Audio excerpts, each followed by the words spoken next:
po nung naging kalasag po ako at naging partner po kami ng JFC, unti-unti na po akong nakakaangat sa pamumuhay at unti-unti rin po akong nakakapundar po ng bukid. Kung hindi po dahil sa kanila, hindi ko po nararating tong pamumuhay kong ito po talaga.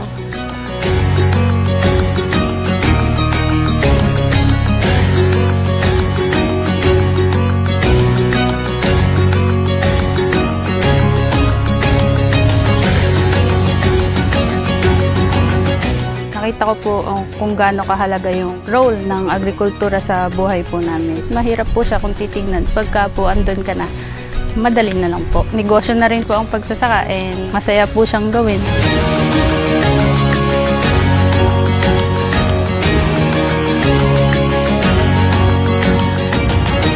So in terms of agriculture, ang talagang mission namin ay matulungan yung mga smallholder farmers. Isipin nila yung cooperative na ipagmamayari. Gusto nila maging successful. Para pareho yung vision nila tungkol sa Pilipinas.